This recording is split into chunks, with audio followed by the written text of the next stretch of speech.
Welcome to footballgameplan.com, where football makes sense. I'm Emery Hunt, the czar of the playbook, bringing you inside the war room with the New York Giants. We're going to take a look at their team needs to see what players could be possible targets to fill those needs. But first, let's take a look at the upcoming selections the Giants have in this year's draft.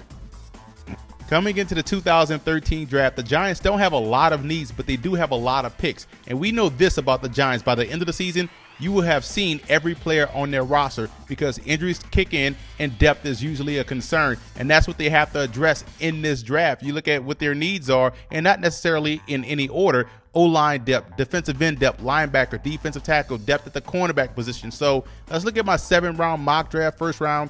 Pick 19, I have Jonathan Cooper falling to the Giants, and this would be an ideal selection. I like Cooper a lot. This is a guy that can give you that versatility, can also line up at center. So you really get two positions with one player. Cooper would make a lot of sense for the Giants at number 19.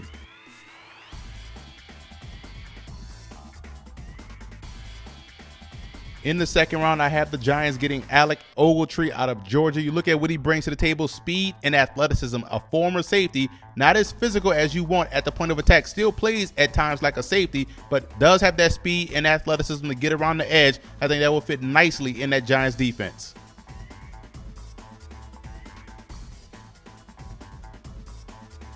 I'm a big fan of Devin Taylor. I watched him at the East-West Shrine game all week long, and he's every bit of 6'7", super athletic, a guy that's always around the play, and I think he'll fit fine in that rotation that the Giants love to have with their defensive line.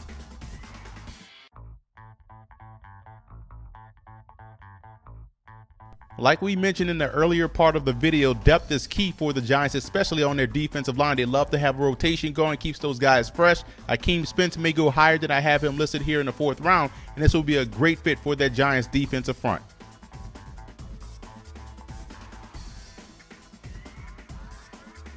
Adrian Bushell has everything that Tom Coughlin looks for in a cornerback: solid ball skills, good football awareness, excellent technique, and not afraid to tackle. I like this pick for the Giants.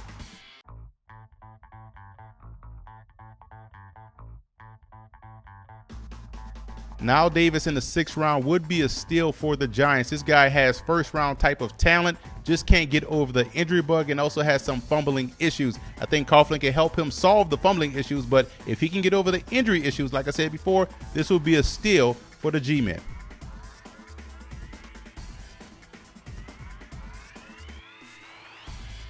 The Giants have 2 7th-round selections, so why not take a chance on a developmental quarterback in Jeff Toole out of Washington State? Another guy with some injury questions, but definitely has the talent and worthy of a 7th-round selection.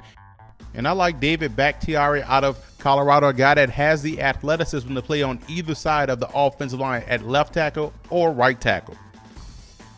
Now let's recap the Giants selections in my 7th-round mock draft. Again, depth is the key for the Giants. They don't have a lot of holes, but they do have a lack of depth. And I think guys like Jonathan Cooper and Alec Ogletree warrant starting positions from day one. They're that talented. But everywhere else, I think these are guys that can contribute on a team that is ready to make a run deep into the playoffs. And I also want to give a huge shout out to Giant fan forums for always showing football game plan support.